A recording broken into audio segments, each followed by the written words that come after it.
Tristan said, did you get the message? You mean when we drove over in school? Yeah. But you drove. I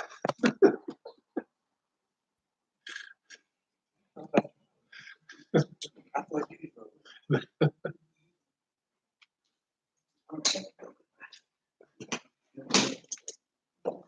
You got them? Yeah. Okay.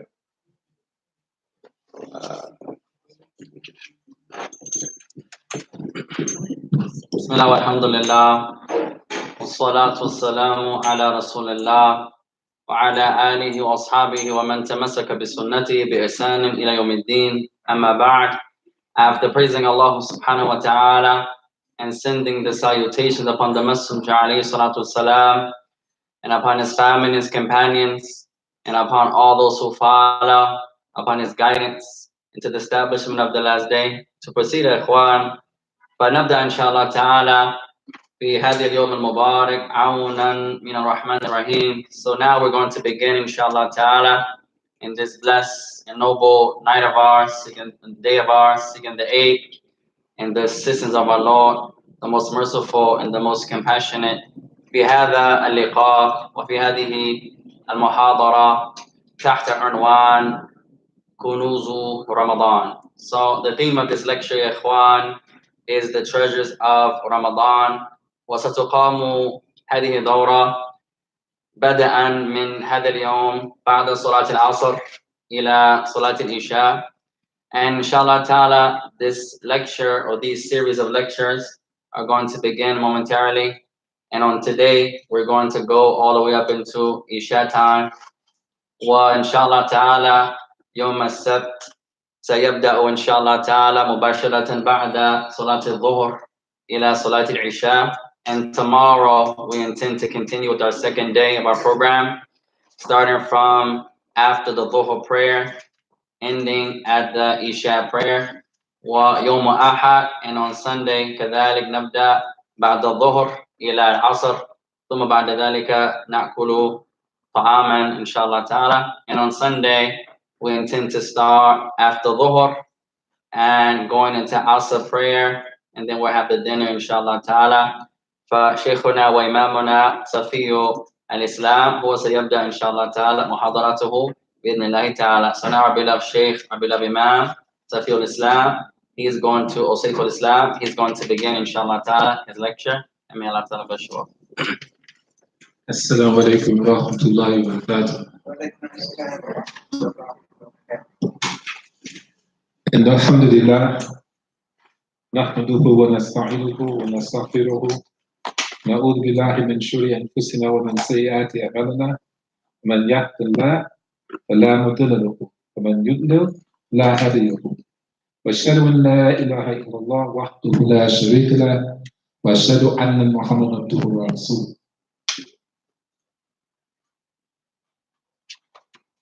This blessed month that is about to come to us, there are so many treasures, quote unquote, in it. And today we're going to look at some of them, but it's not just going to be talking about Ramadan per se. We're going to tie it into some other things that alhamdulillah, jazahu Allahu khair, that Ustad Naeem is covered in some of his classes. Okay? So, and since I'm not going to sit here and talk all the time, okay, I'm going to ask you some questions. Some of them may be trick questions that we'll get the answer to, okay, and that we'll have, in doing this ibadah, we'll have some fun doing it, okay? So, I'm going to begin by asking a question. I'm going to begin by asking a question. And anyone can answer the question. Okay? You raise your hand and answer the question. So, when we look at ourselves as human beings, what is the sole purpose of our being here? What is it that we are to be about? What is our primary reason for being here? I'm sorry, could you say that again? When we look at ourselves as being Allah subhanahu wa ta'ala, and being here in this existence, living, going from day to day to day to day. What is our primary reason for being here? What is it? Why have we been created? What is the primary reason for us being here? Say that again. To worship Allah subhanahu wa ta'ala. Alhamdulillah. Jade. Okay. So if we look at that circumstance, the next question that gets us into our discussion about Ramadan. In any and everything that we do, in terms of actions, whether we speak, whether we do, what is the basis for the action? What is it that is judged by? Our intention. Our intentions. So from Umar, radiallahu anh, who said that the Prophet ﷺ said, وَكُلِّ عَمَلًا بِالنِّيَّةِ. Every action is but by intent. Okay? So from a spiritual standpoint, one of the treasures that Ramadan allows us is to purify our intentions in terms of worshiping Allah subhanahu wa ta'ala, in terms of everything that we do, being refamiliarized with the very reason why we have been created. We have been created for no other reason except to worship Allah subhanahu wa ta'ala. And in Ramadan, this is a blessing that Allah subhanahu wa ta'ala gives us, the attempt or the opportunity to purify our intentions, not only for the month of Ramadan, but for our existence being in this life. Okay? So, every action is but by intent. So the next question, before I get into discussing some other things about Ramadan, how many times during Ramadan do you make your intent to fast for the sake of Allah? How many times during Ramadan do you make the intent to fast for Allah? Always? Huh? Would you do it always? What do you mean by always? Bismillah. Bismillah, okay. Let me give you an example. You get up for suhoor. By the way, what is suhoor? Okay. Is that dinner or breakfast? Could you speak up? Because he's going to be here. Okay. I said suhoor. Is that dinner or is it breakfast? Breakfast.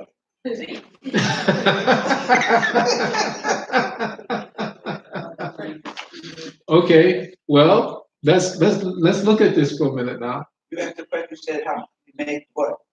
I said the first question was how many times during Ramadan do you make the intent? How many of you say once? 29 or 30 times, depending on what the month is, 29 or 30 days, okay? How many think that's the answer? That each day you make the intent to fast for Allah subhanahu wa ta'ala. Okay? The night before, okay, okay. Now keep that question in mind, okay? Now the next question was, what's suhoor? Is it breakfast or dinner? Okay, I got two answers here. Okay, how many of you think it's breakfast? Let's show of hands. Okay. How many of you think it's dinner? Because iftar is breakfast, because you break it down. Okay. Now, suhoor, in terms of the language, is dinner. Okay? It's dinner. In the technical legal aspect of it is dinner. Okay? Suhoor is dinner. Because of the way that we treat suhoor, we think of it as being breakfast, but it's not. It's dinner. Yes. What you do at sunset is breakfast.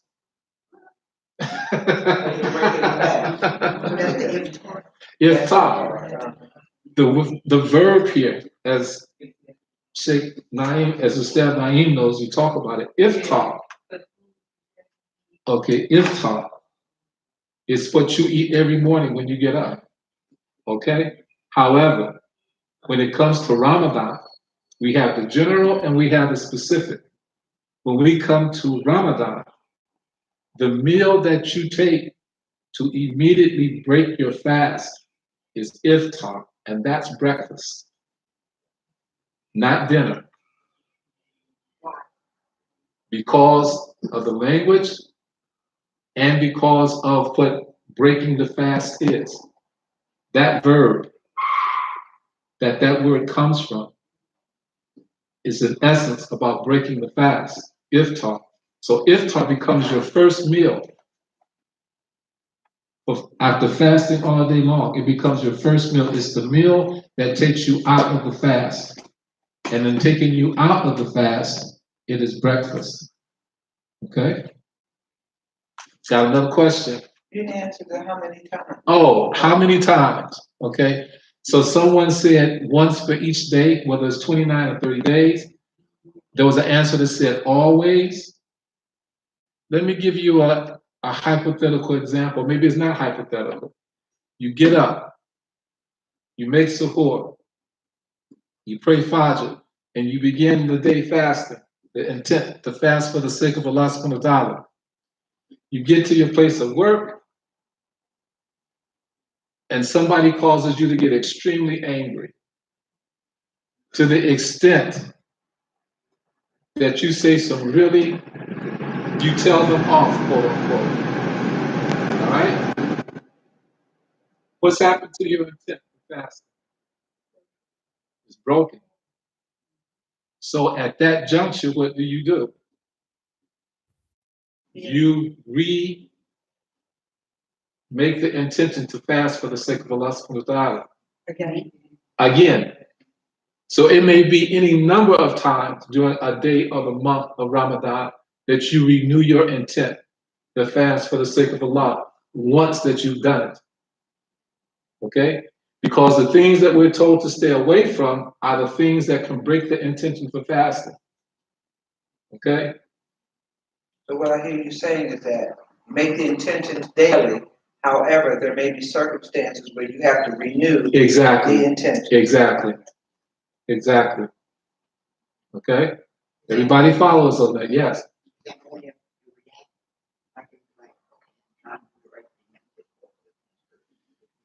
It depends on what you think and what you feel, okay? But definitely the action.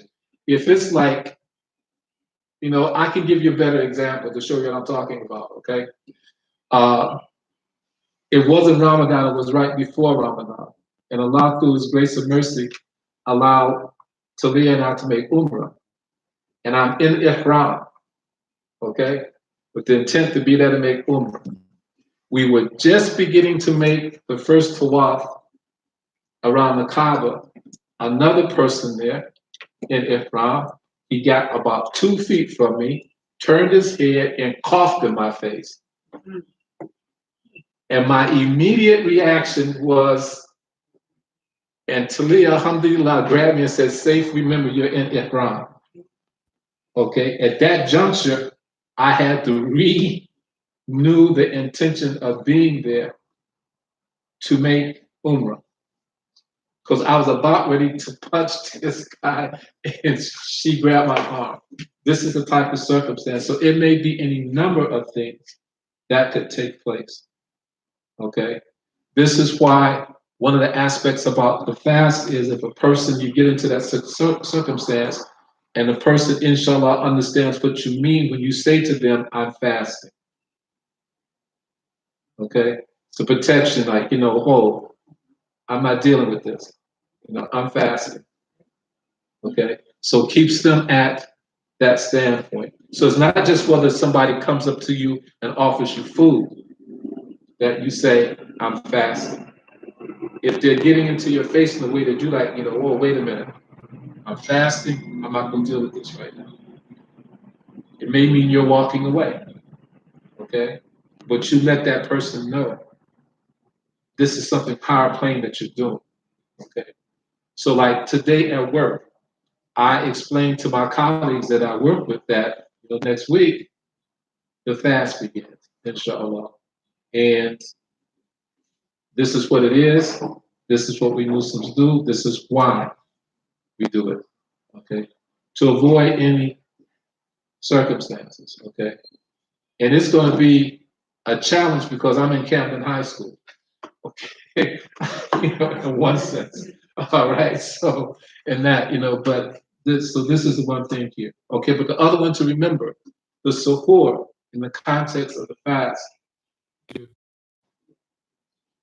because we do, different cultures do Ramadan differently, okay? In the Middle East, perhaps in Yemen, Saudi Arabia, where we were, the whole schedule changes during Ramadan because it's Ramadan. Your work hours get short, okay?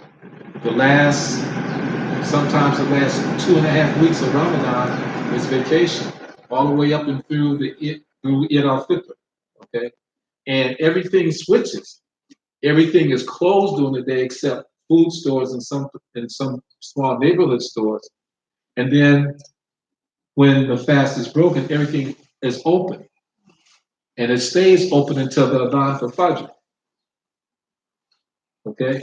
And so then when you take that meal as that's sahur, it's dinner. Okay? You take sahur, but you may have been up all night. Somebody invites you over to their home, a family invites you. Okay? And you're not going to sleep. You're up. You may go to the park. The parks are open. Everything is an entirely different circumstance. Entirely different circumstance. So from that context, and historically, we know that the suhoor is dinner. In terms of that, the iftar is the breakfast. One other thing concerning the iftar, I know that after the fast is broken, we have a dinner. In practically every masajid, and the masajids that we go to, they say it's iftar. Is that correct or not correct? Say that again. Perhaps every masjid that you go to, not being critical, they will call the dinner after you've broken your fast and made Salatul Maghrib. They will refer to that meal as being iftar. Is that correct or not? No. How many of you say no? It's not. This is correct. Yes. The iftar is the person in the house. Exactly. That's iftar. Say that again. Iftar, when the adhan is called or however it's done, that first partial drink or whatever it is that you put into your mouth, that's iftar. Not the meal that comes at the market. Morsel of food. Right, exactly. The nourishment. That's iftar. Even though it's called, you go and say, well, we're having, the iftar dinner, according to the Quran and the Sunnah, that's not the iftar. Iftar is whatever, as Sister Leah said, is whatever that piece of morsel of food that you put in your mouth, a sip of water, a date, whatever it happens to be, that's iftar. What comes in the dinner, that's icing on the cake. Okay? The dinner that comes afterwards, that's icing on the cake. Okay? Any questions there? Yes. Why do they break? You can break the fast with anything, but dates is what the Prophet used, sallallahu alaihi wasallam. So just in following the Sunnah, okay, the dates are used. But it can be anything. As long as it's not from something that we have been prohibited to eat, or health-wise, you've been prohibited from eating because of your own personal health condition, then you can break the fast. It could be raisins, it could be dried apricots, it could be a cup of water, okay, a saltine cracker, whatever it happens to be. But the sunnah, and following of what from the Prophet sallallahu alaihi wasallam, is to use the date. Okay. Now we have some other concerns about what you should use to break your fast, not in terms of. Now I'm not going to get into that. There's some other people going to talk about that. Excuse me. Yes. days, that's the Sunnah. Yeah. Okay.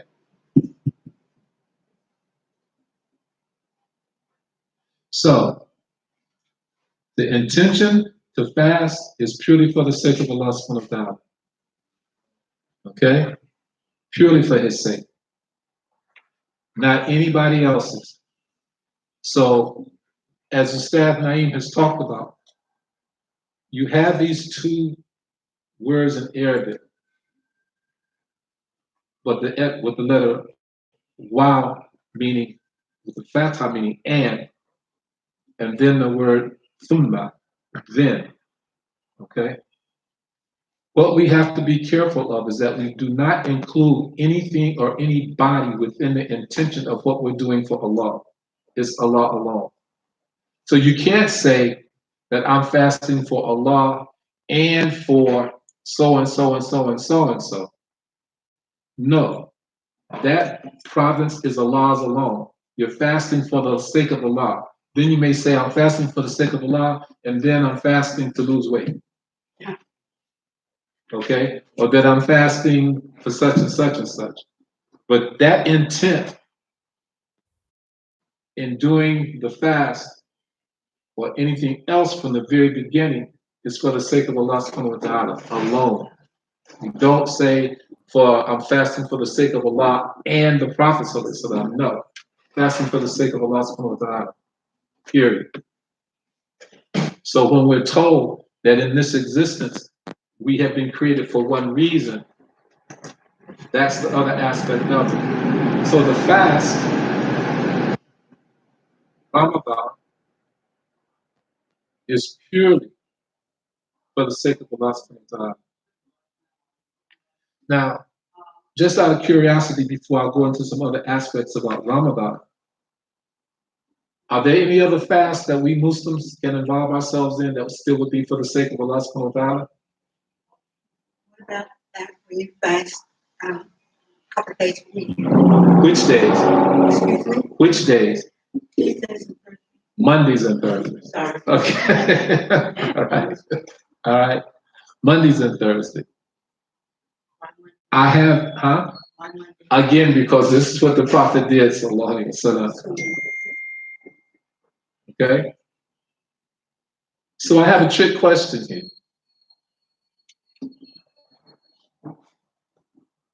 Is there another fast in Islam that's named after one of the Prophet, alayhi salam? And if so, who is it?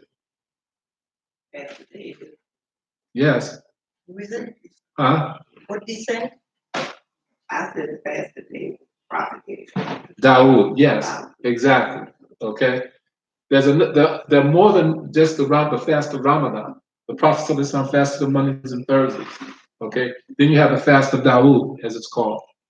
Okay. How is that fast done, sister? Do you know? Who can say? Yes. Every other day. Every other day. No. Dawood. And it's done exactly like Mm-hmm. In its format, even though it's every other day, the day that you fast, you take suhoor, pray Fajr, you fast, and at Maghrib, you break it. Tarawih, no. That's for Ramadan. Alhamdulillah. Okay. But since the issue was raised, what she just said about Tarawih, okay, is Tarawih different than what is called Qiyamul Layl? Qiyamul Layl, standing in the night. Is it any different? Or is it the same thing? Qiyamul Layl. You have Salatul Tarawih. looks like it, but I know it looks like And it. Qiyamul Layl. Looks okay. like it would be the same thing. Is it, I didn't hear you. I'm sorry. I said, I believe it's different because we only do one week, one Ramadan. Okay, so she said that we only do Tarawih during But we do Ramadan. the late night prayers Okay, whenever. and Qiyamul Layl, but are they any different? Are they different? Is it different because we're doing it during Tadawir, and that makes it something in and of itself. The intent. The intent? Not needing anything. Brothers?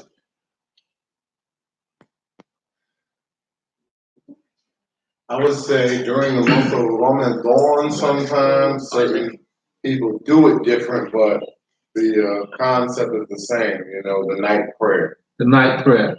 Certain people, I think, Tadawir, as he said, Tadawir, Qiyamul Layl, it's no difference in them. Except that during Ramadan, it's called Tadawir. But even during Ramadan, some masjid you go to, they will refer to it as Qiyamul Layl. Okay? So it's not a distinct, separate type of salah. Okay? Now, we know from Aisha radiallahu anha that the Prophet sallallahu alaihi wasallam in Qiyamul Layl and Tadawir, he did 8 rakats of Tadawir or Qiyamul Layl. And they are always an even number. Okay? Tadawir, it's an even number. But we know from her, radiallahu anha, that the Prophet ﷺ was wont to do 8 rakats as far as Qiyamul Layl / Salatul Tadawir was concerned. Okay? And we know for winter, he did an odd number, 3. And winter is always an odd number. Yes. Now that's only going during Ramadan, right? No. No. No. No. No. It's not, we know from the Sunnah of the Prophet sallallahu alaihi wasallam, there's not a night that he didn't do witr. Okay? So it's not just during Ramadan. Many Muslims, not being critical, they think that this is something that during Ramadan. No. Witr is all the time. It's something that some of the shayukh, and Ustaz can correct me if I'm wrong, they consider to be sunnah mu'akkida, because it's something that the Prophet ﷺ always did. Okay?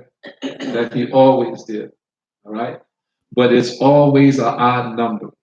If someone tells you or suggests to you that witr should be other than an odd number, as the staff has taught us, ask them what's the dalil for that?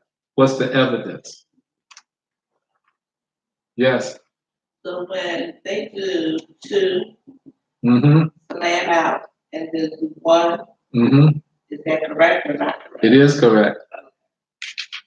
And maybe the staff will cover, but there's a couple of different ways to do witr. Well, yeah, because Okay. I've done 3. Some, and you see some of the shuyukh, the 2 before the 1, they refer to it as the shafa'. It's the witness for that. Okay. And we know that the Prophet ﷺ is reported to have said, your witr should not be like Maghrib. What do you mean? It shouldn't be prayed as the same way Maghrib is. So you do 2 rakats salam out and then do another one? Mm-hmm. Okay, any questions? Got good in participation. Good, alhamdulillah. Very good. So Okay. you've done things for so many years, but you just do it. Now you get it. Understand. Now, and it's really important. You know, I wish people would really take more advantage of Ustad Naeem being with us, because you begin as Talib just said, to understand why these things are done and the protections there that Allah subhanahu wa ta'ala has given us through the sunnah of the Prophet sallallahu alaihi wasallam. And I wasn't joking. If somebody comes and tells you something like that, where did you get that from? What's the dalil? You know, show it to them, okay? And to see that, Okay, because that's a protection that's granted to us by Allah subhanahu wa ta'ala. Okay, that's why we have the sunnah. That's why it's incumbent upon us to learn, to truly learn what the Prophet ﷺ did and what he didn't do, what he saw others do that he didn't object to, that he was silent about when he saw them do it. Okay? And we need to be reminded. We all need to be reminded. SubhanAllah. Alhamdulillah. Okay? So,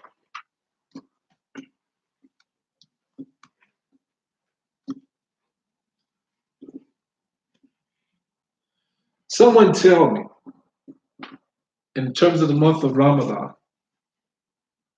one so very important thing that happened during the month of Ramadan that we should constantly thank Allah subhanahu wa ta'ala for.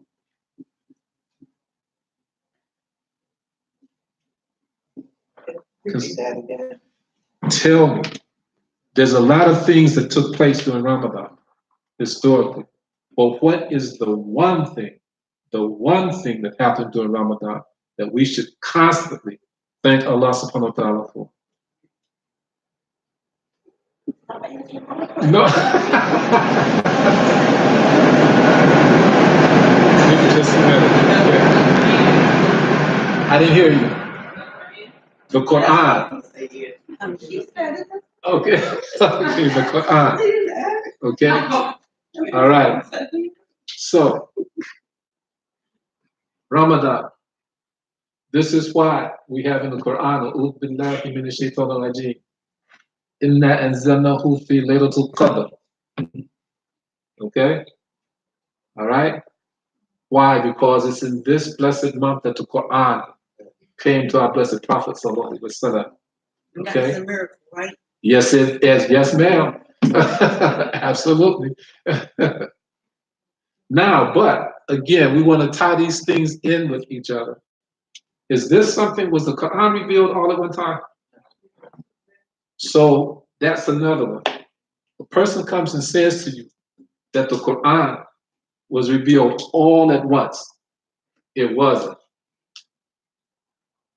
It was revealed in a period of 23 years.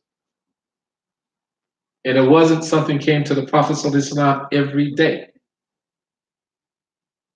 There were times when even he, sallallahu alaihi wasallam, became discouraged because revelation hadn't come. So it didn't come every day in those 23 years, but it took 23 years. It wasn't revealed all at once. And nor was the Quran created. Because this is what you will hear some individuals say, that the Quran was created. It was not. Okay, it was revealed to the Prophet ﷺ. So, the month of Ramadan is the month in which the Quran has been sent down. Yes. They said the Quran is not created. What is the distinction being made? Created meaning also attested this idea of the Quran being put out all at one time, all 114 surahs, from nothingness into existing. And it wasn't done that way. Okay? There was a place where it was, as it was written in the heavens, but it wasn't given to the Prophet ﷺ all at one time. Over 23 years, the Quran is revealed to him. Yeah. Intervals, right? Yes, absolutely. It didn't happen all at one time or every day. Okay? It didn't. What's the longest? I'm not sure about that, about what was the longest time that he went without receiving revelation. Yes, up to that. Well, like, I'm saying, could not be created because it's the speech of Allah. Right, exactly. Yeah. His point was that the Quran speaks of Allah in terms of being the creator. You said what? It cannot be created because Quran itself is the speech of Allah. Right, it's the speech of Allah. It's kalam Allah. In Arabic, that's the term that's used. It's kalam Allah. It's the speech of Allah. Okay? It's not the Prophet's speech. Sallallahu Alaihi Wasallam. It's kalam Allah. It's the speech of Allah. Revealed in the Arabic language. Okay? And so it wasn't created as such. But it's kalam Allah, it's Allah's speech, His actual speech, as sent and given through Jibreel alayhi salam to the Prophet sallallahu alaihi wasallam. Yes. So when the Quran was revealed, it was revealed during the month of Ramadan. But Muslims weren't fasting the Ramadan, right? No, we're going to get to that. Oh. We're going to get to that. Okay. So the month of Ramadan is the month in which the Quran has been sent down as a guidance for mankind, containing clear signs which lead to the straight road, the straight path, al-mustaqim, and distinguishing truth from falsehood. This is the translation from Surah Al-Baqarah of 185th ayah. Surah Al-Baqarah, second surah, the 185th ayah. The month of Ramadan is the month in which the Quran has been sent down as a guidance for mankind. Notice here the aspect about who it was sent down for. Not just for Muslims. It was sent down for all mankind. And it superseded everything that came before it.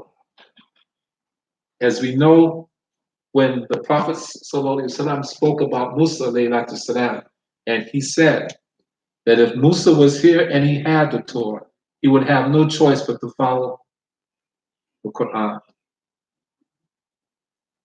Okay? So it's a message for all mankind. Whether they're willing to accept it or not, that's not the point here.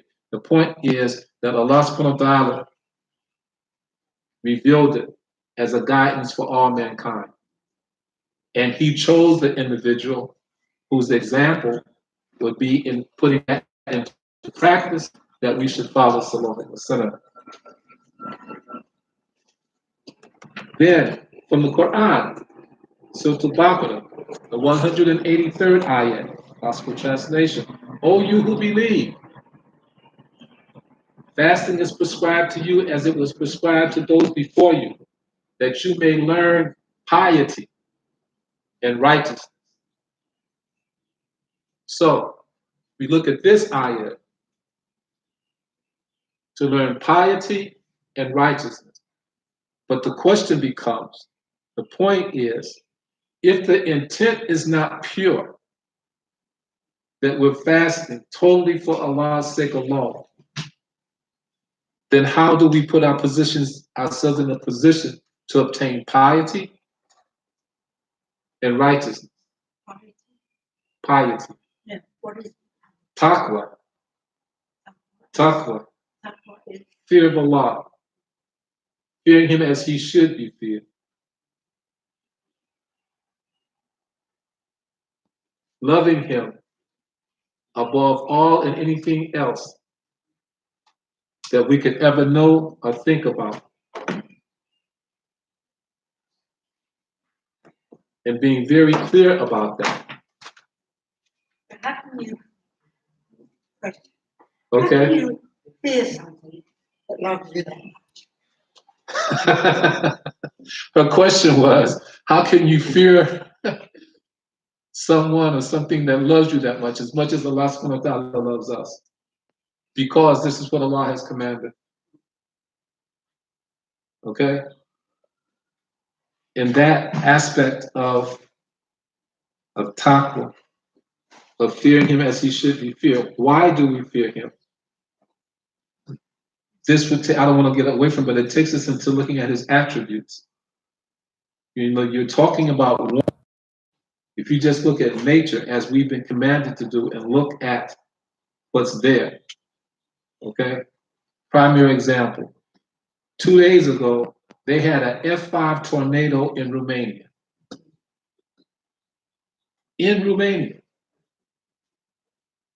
So that's the first time since the 17th century that happened.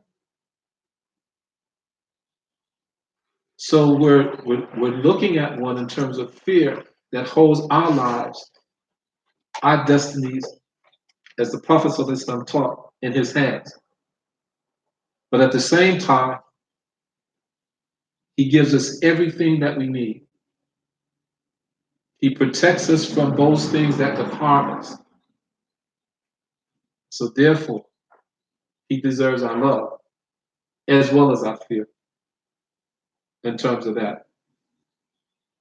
If we don't have a law, we don't have anything. And in Ramadan, it is the month that Allah gives us to get closer to Him. And we'll talk about that.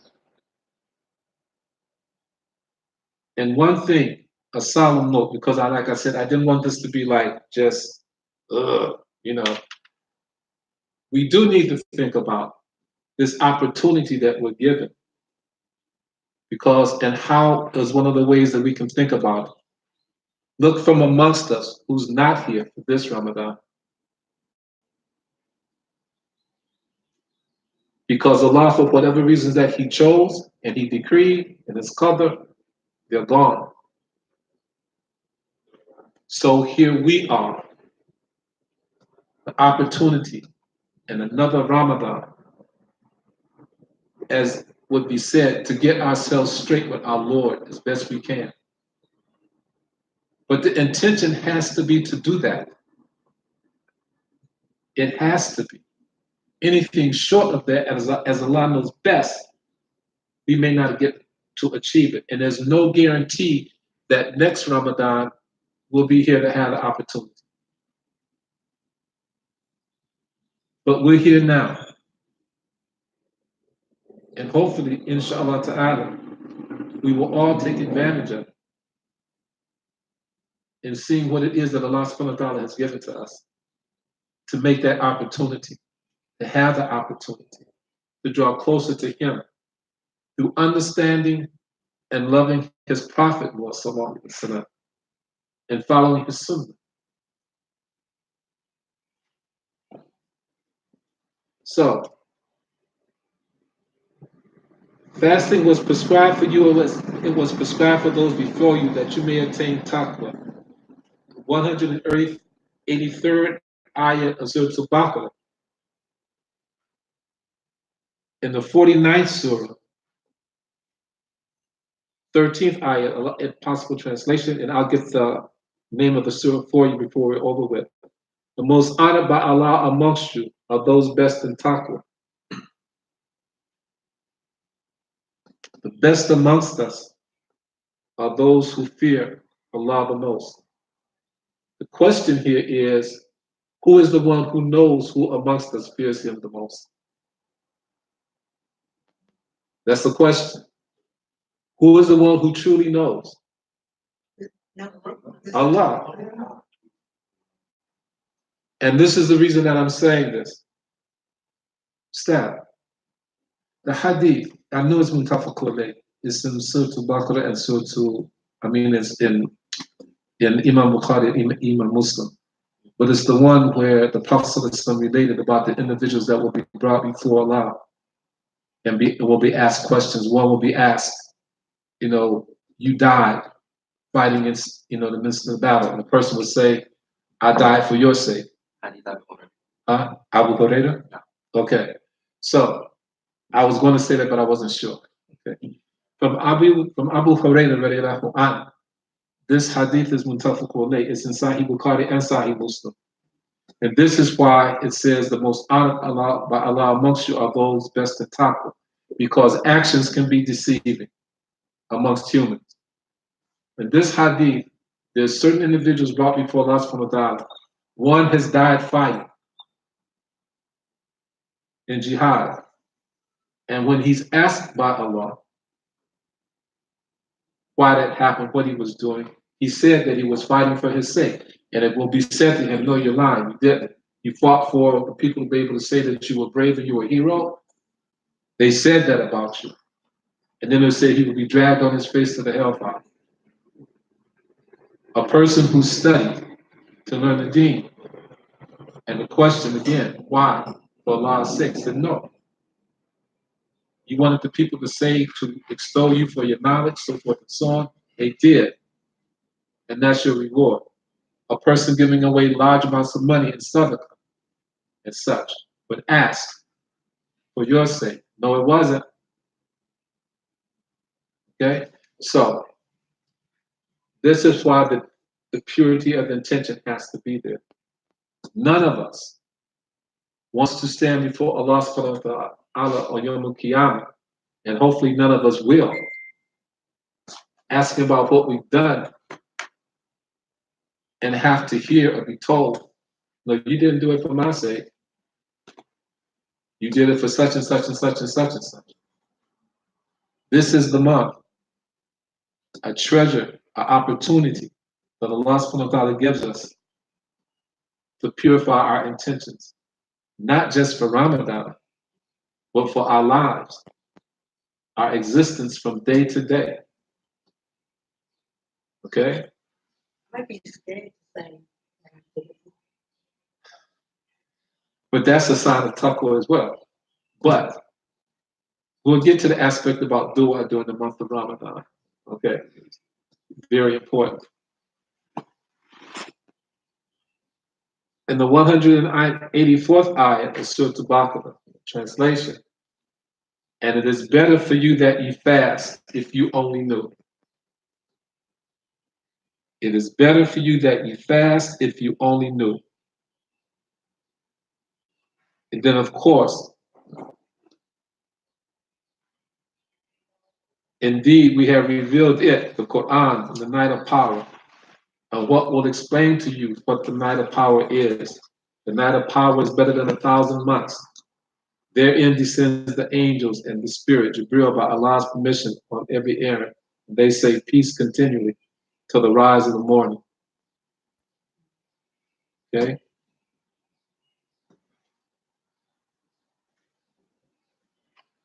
And so the Dukhan, the 3rd through the 6th ayahs, we sent this Quran down on a blessed night. Verily, we are ever warning mankind of our torment. Therein, that night is decreed every matter of ordainment, a command or this Quran or his decree of every matter from us.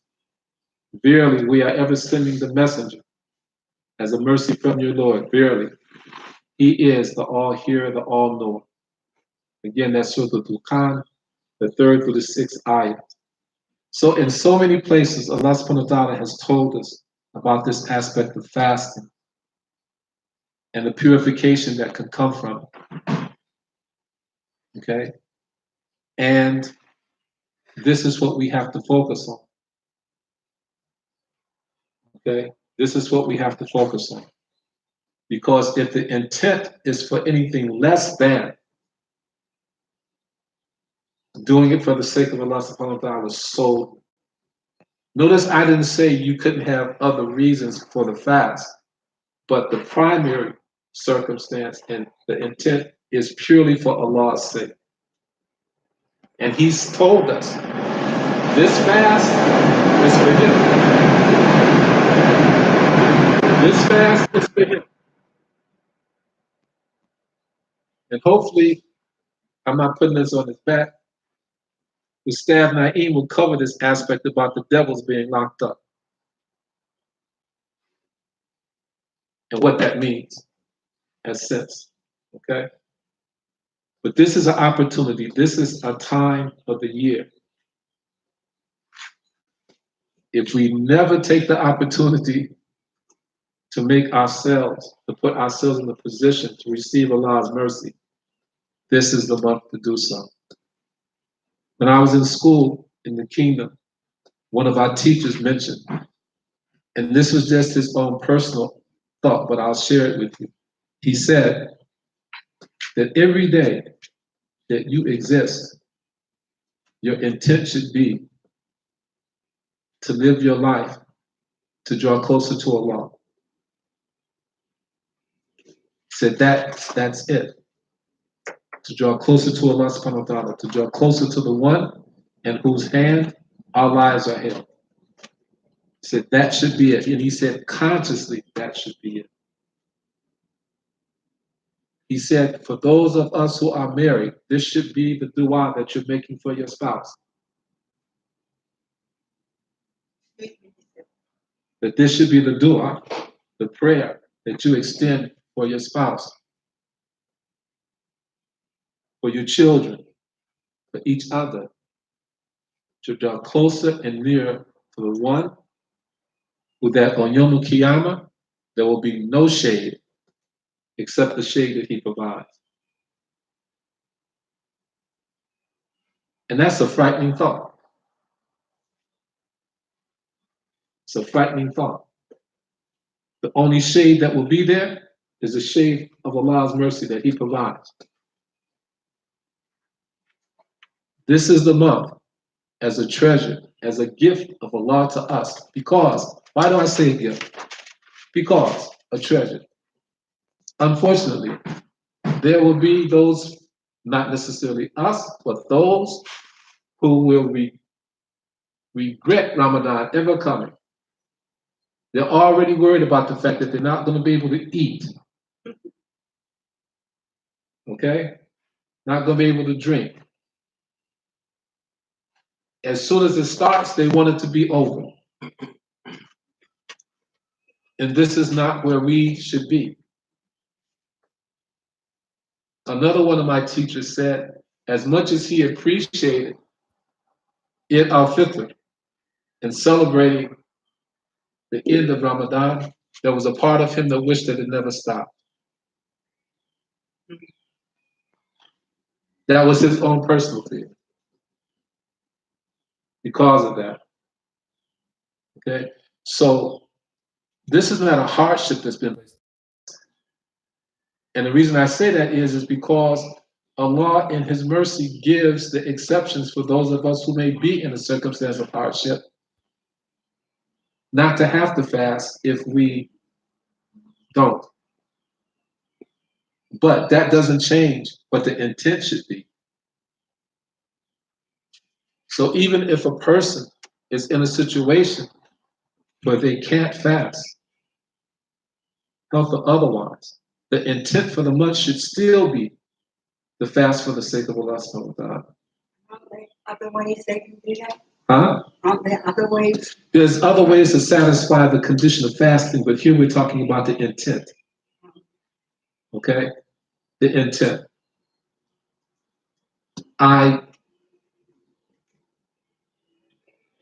Sorry. To give you an example, before we came home from the kingdom, it was during Ramadan, and there was a group of Shuyukh scholars that were talking. And this one scholar, he sat there and very genuinely began to cry. And he cried because a person came to him and said, will Allah subhanahu wa ta'ala forgive me if I can't take suhoor? And he looked at him. And this was how much this person, Ramadan, meant to him in seeking Allah's pleasure. He was a poor person. He didn't have food, but he asked, will Allah be angry with me if I can't take suhoor? He was still going to fast, but he was saying, will he be angry with me if I can't take suhoor? This is how much this month meant to him in taking the opportunity to get closer to Allah. Yes. What happens in a case like for people in Yemen that are going through starvation, disease, and it's Ramadan, they fast, but similar, they don't have food? I'll get to that. Okay. So, and it's coming up. Okay, it's coming up. Okay. It's reported the Messenger of Allah said, when the month of Ramadan starts, we talk about the treasures. The gates of heaven are open, and the gates of hell are closed, and the devils are chained. From Imam Bukhari. But I'm going to leave it to Ustad Naeem to deal with that one. Okay, Sheikh? Inshallah. Inshallah. Okay. Narrated from Abu Hurairah, radiallahu anhu, the Messenger of Allah sallallahu alaihi wasallam said, whoever fasts during Ramadan out of sincere faith and hoping to attain Allah's rewards, then all of his past sins will be forgiven. Again, this is in Sahih Bukhari. Now let's contemplate that for a minute.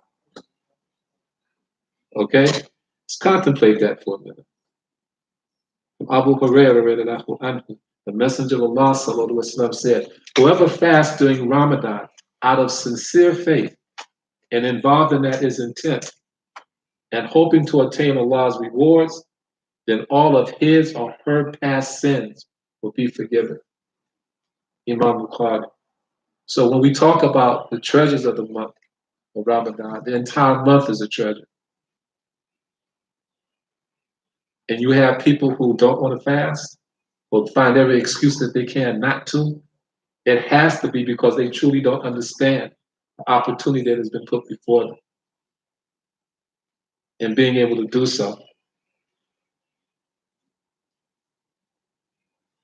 The Messenger of Allah sallallahu alaihi wasallam addressed his companions on the last day of Sha'ban, saying, O people, a great month has come over you, a blessed month, a month in which a night is better than 1,000 months, a month in which Allah has made it compulsory upon you to fast by day and voluntarily to pray by night.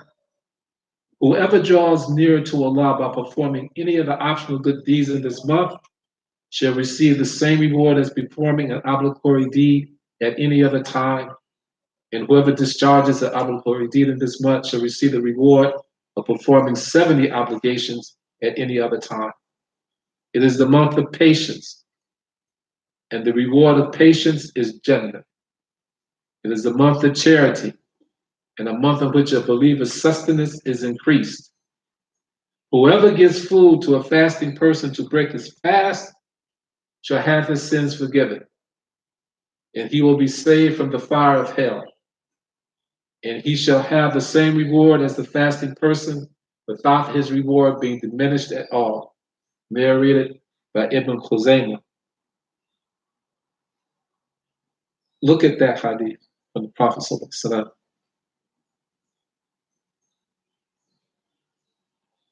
There's so many things contained in this hadith about drawing closer to Allah, the rewards, so forth and so on. Abu Sayyid al-Khudri reported that the Messenger of Allah ﷺ said, no servant fasts on a day in the path of Allah except that Allah removes the hellfire 70 years further away from his face. This is related by the group excerpt from Imam Abu Dawood. Abdullah ibn Amr reported that the Messenger of Allah said, the fast and the Quran are two intercessors for the servant of Allah on the day of resurrection. The fast will say, O Lord, Ya Allah, I prevented him from his food and desires in the day. Let me intercede for him. The Quran will say, I prevented him from sleeping at night. Let me intercede for him. And that intercession will be accepted. By Imam Ahmed. Look at that. And we have people who don't want to fast, who will do what they can. The other side of that coin is that they understand what the penalty was for not fasting intentionally. Outside of the conditions that Allah subhanahu wa ta'ala has given, they would want to fast. Okay, but here again, Abdullah ibn Amr reported that the Messenger said, the fast and the Quran are two intercessors for the servant of Allah on the day of resurrection. The fast will say, Ya Allah, I prevented him from his food and desires during the day. Let me intercede for him. The Quran will say, I prevented him from sleeping at night. Qiyamul Layl, let me intercede for him. Their intercession will be accepted. Abu Umama reported that the Messenger of Allah sallallahu alaihi wasallam said, this one can bring tears to your eyes. There is a gate to paradise that is called Al-Rayyan. On the day of resurrection, it will say, where are those who fasted? When the last one that has fasted for Allah's sake has passed through the gate, it will be locked. This is found in Sahih Bukhari and Sahih Muslim.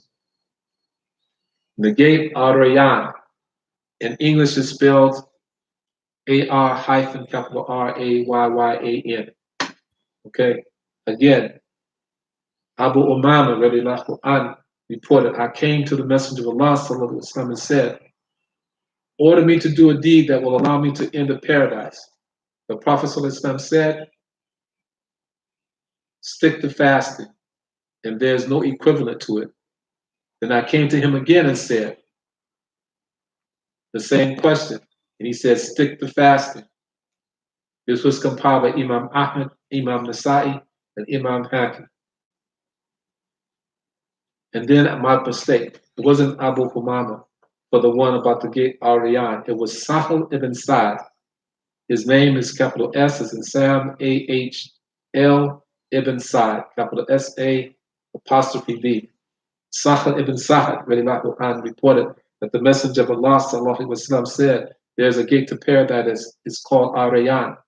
On the day of resurrection, it will say, where are those who fasted? When the last person who has done so, for the sake of Allah subhanahu wa ta'ala, has passed through the gate, it will be locked. And it's Muntafaqu alayh in the compilations of a hadith, Sahih Muslim and Sahih Bukhari. Another hadith similar, he who is amongst those who pray will be called from the gate of prayer in paradise. And he who is from the people of jihad will be called from the gate of jihad. And he is from those who give in charity, i.e. zakat, will be called from the gate of charity. And he who is amongst those who observe the fast will be called from the gate of fasting, the gate of Arayyan. Abu Bakr said to the Prophet, pay close attention to this, because it demonstrates to us the type of love and charity and respect we should have amongst each other. Abu Bakr said, quote, he who is called from all those gates will need nothing, unquote. And he asked the Prophet, ﷺ, quote, will anyone be called from all those gates? Meaning, will there be a person who has been so steadfast in his ibadah of Allah subhanahu wa ta'ala that he will be called from each one of the gates?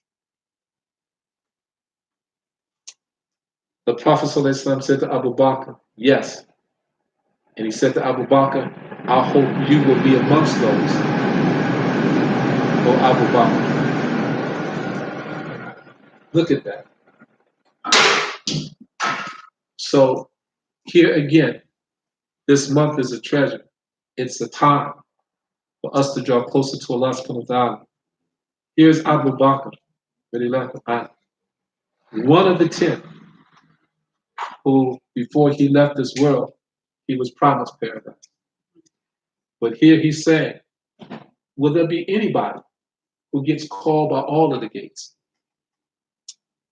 And the Prophet ﷺ says to him, yes. So the point here be, why can that not be one of us?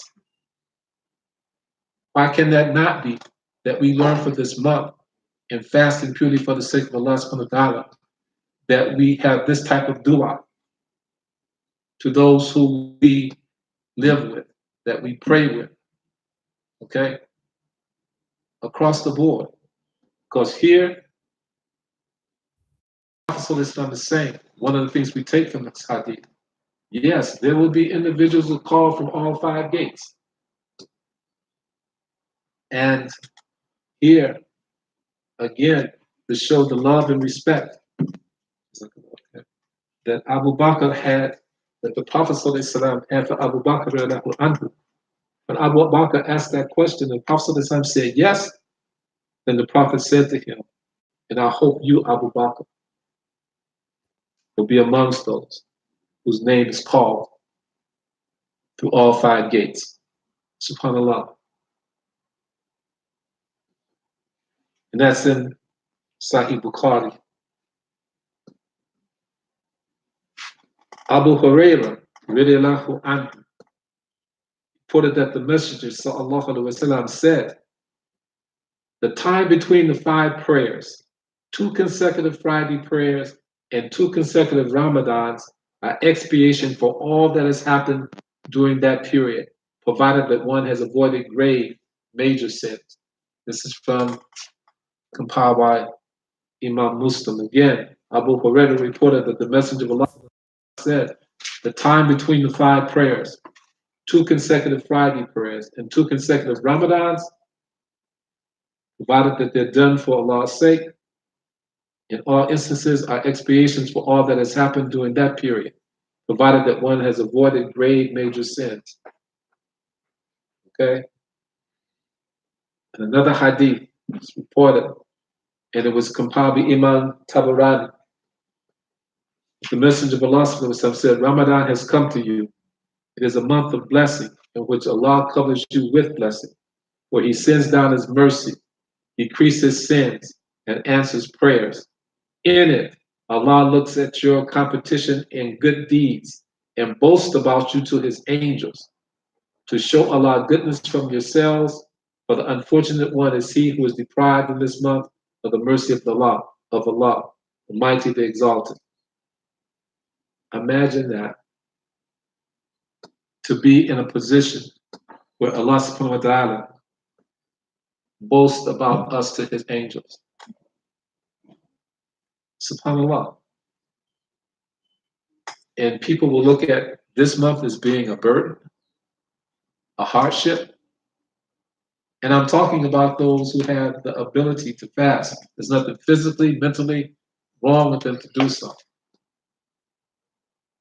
Because believe me, as Allah knows best, there are those who would give everything that they had to be able to fast. Everything to fast. That had that opportunity. Because of the things that the Prophet ﷺ has related from his Lord, Allah subhanahu wa ta'ala.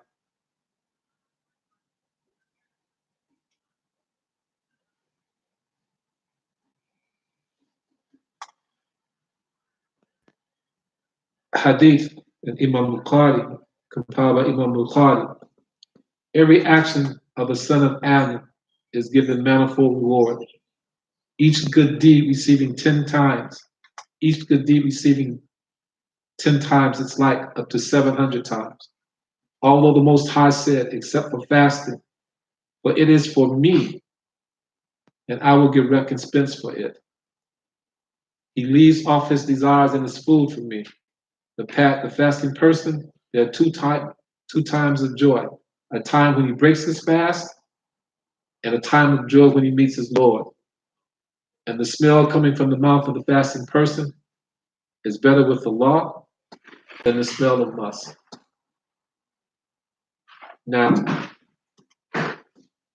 yeah, we fast, and for some of us, our breath during that time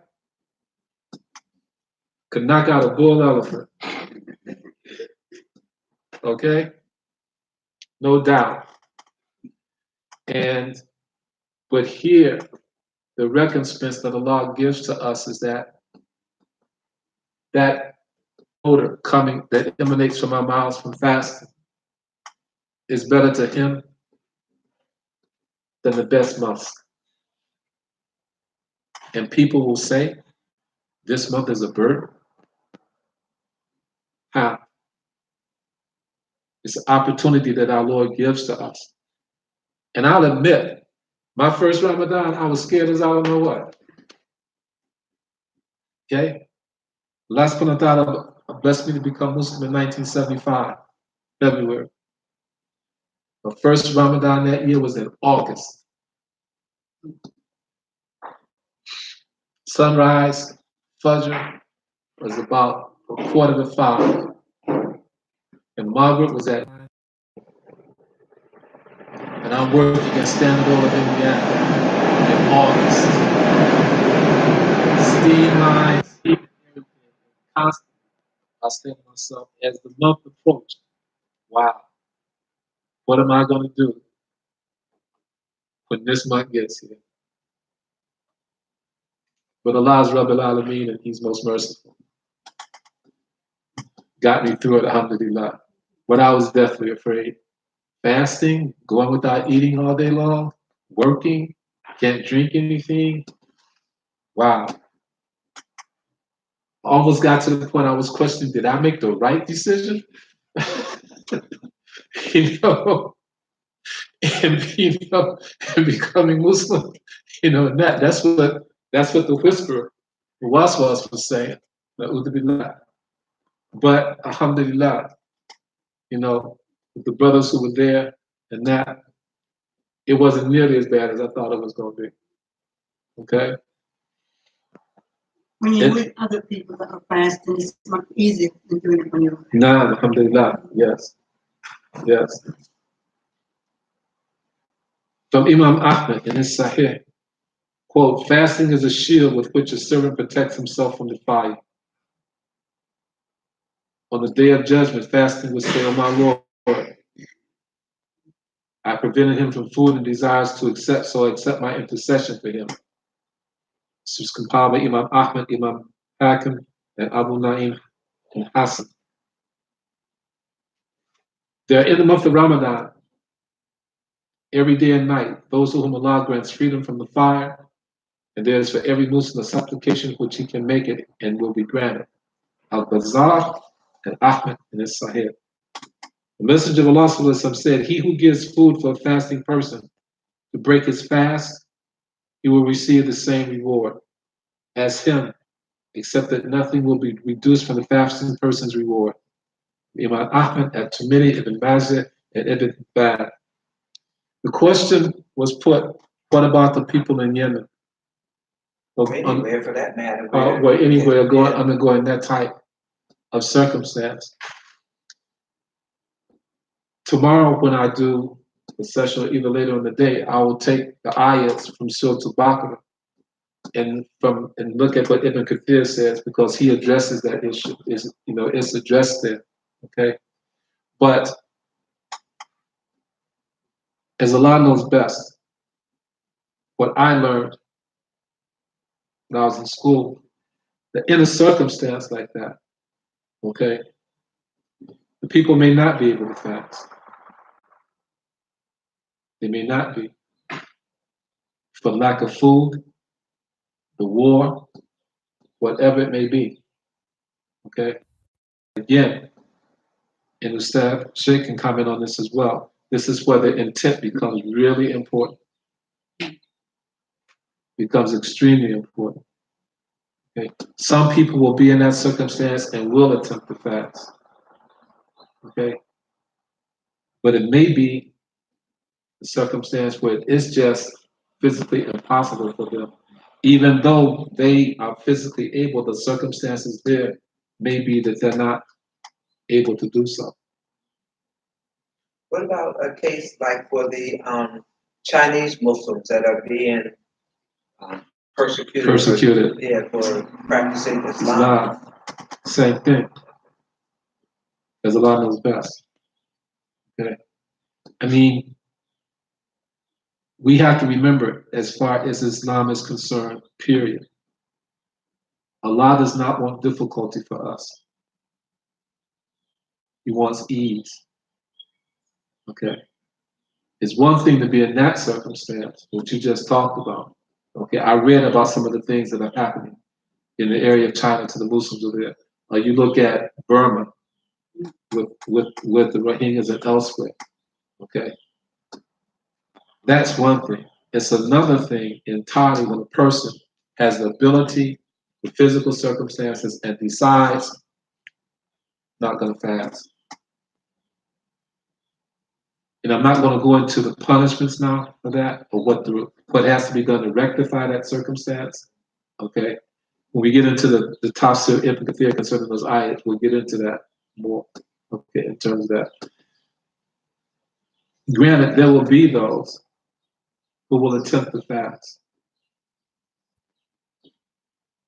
And some of them will say it's just too difficult, the circumstances that they're in. They may attempt, can't. And even not fasting doesn't mean that they're going to have access to food or anything like that because of the circumstances that they're in. Okay? Droughts, so forth and so on. Okay? But Allah gives us recompense, mercies to be able to deal with those circumstances. Now, excuse me, one thing to realize is there are circumstances. And when I get in, I said just to set the stage, get into the tafsir ibn Kathir, it discusses this from the Prophet sallallahu alaihi wasallam. Those circumstances, a lot of these ayahs that will reveal about who can fast, okay, who shouldn't fast, okay. To give you an example, trick question, okay. I got this one, Stephanie. Trick question. You're traveling.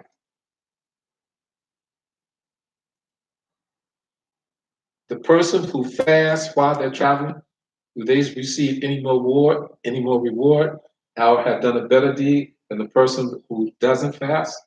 Because there's been an exception that's given by Allah subhanahu wa ta'ala. Is one better than the other? Anybody got an answer? No? I'll say that one then, okay?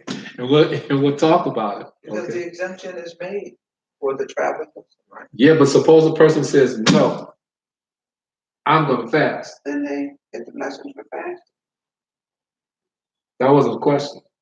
Huh? The question was, if they do it, are they better than the person who takes it? Is there more weight for them than the person who observes the exception? No. I said no. Oh, okay, I didn't hear. I'm sorry. Okay, I said, right, I said no. right. There isn't. Okay, there isn't. Okay. However, Are there any rewards? good question. However, as Ustad Naeem will talk about, there are some scholars that say no, if the exception is given, you should observe it. And they point to statements that the Prophet ﷺ made in terms of that. Okay? Because there were times in traveling where he ﷺ did, and times that he didn't. But a person who has decided to fast while they're traveling can't say to the person who observes the exemption that's been given by Allah subhanahu wa ta'ala and shown through the Sunnah of the Prophet sallallahu alaihi wasallam that his fasting is better than him not fasting and observing the intercession that Allah subhanahu wa ta'ala has granted. And I say that because, unfortunately for us Muslims, we have that happen. We have that. So, We have it happen where a person is traveling and they're observing the fast, someone else is not, and they happen to find out that they're not. Well, why are you eating? I actually saw this happen for my first time in Saudi Arabia coming home. One person was fasting. They had just served the meal. And this person was, why are you people eating? It's Ramadan. And so a person said to him, it's the Sunnah. We're traveling. When we get to where we're going, we'll pick up the fast. No. It's Ramadan. You're supposed to. No, he was wrong. He was wrong. And again, that's a circumstance when a person says that, what should they do? To tell me that I have to fast and it's in the time of travel. Yes. Huh? The guy was saying it for people. I didn't hear you. It was wrong. He said the guy was wrong. The person who said he told the people was criticizing them. Just, we're fasting. Oh, the person who said to the people on the plane, you need to stop eating because it's Ramadan. Why are you eating? And they were traveling. Okay? He was wrong. Okay? Because the exception has been granted for those that viewing this from the Quran. If you're sick or you're traveling, okay? But these are the things we want to look at because in most cases when people talk about Ramadan being difficult, it's because they made it difficult, not because what Allah subhanahu wa ta'ala has given us. and then they To can do. make it up, right? Hmm? Then they can make it up. Yeah. No. Okay. So we'll get into this again tomorrow. Yes. One more question. Mhm. So your wife started travel during Ramadan, Yes. I can eat before I get there. You say, Yeah. You don't have to fast. You don't have to fast. That's it. Make it up later. Okay. Don't let anybody tell you that, yeah, if you're traveling, you got to observe the fast. Uh-oh. Go ahead. Now, I was going to ask just, is there a certain amount of distance in terms of point of contention or point of discussion once before? What is the distance that you have to go in terms of traveling where it makes you exempt from Now, not having to this, fast? Ustad Lane covered this in class one time. I think it's the same type of question. It depends on, I know the word adi, normal, is what's considered a trip in terms of that. Because the same thing like for shortening and joining the salat, Ustad, correct me if I'm wrong, okay? In terms of traveling and shortening the salat, in where you are, what is considered a trip? Okay? Some brothers and sisters come from Philadelphia to here. They consider it a trip. And if it's Salatul Duha, also they shorten the Salat. Because that from where they are, that's what's considered.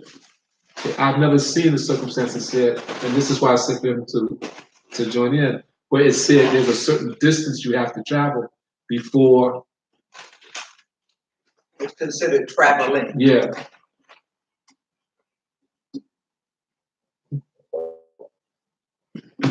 So, and again, I'll call upon him. I will defer to him because I never saw that. Okay. But if you're getting on a plane and going from here to San Francisco, that's travel. Okay. That's travel. Okay. That's travel. I know, but again, this is a fiqh issue. Okay. There's no particular mileage or kilometer. I've never seen it. Travel is travel. Travel, right. Okay. Probably when they were traveling back in the days, Huh? back in the days. Oh, then, yeah. So, but I never saw where a distance was put that as a lot of things. So, I'm going to stop right now. Take a break. أقول قولي هذا أستغفر إليه سبحانك اللهم وبحمدك أشهد أن لا إله إلا أنت أستغفرك وأتوب إليك. I'll be back tomorrow, inshallah ta'ala, and probably Sunday as well. So if there's any questions, think of something about what I covered tonight.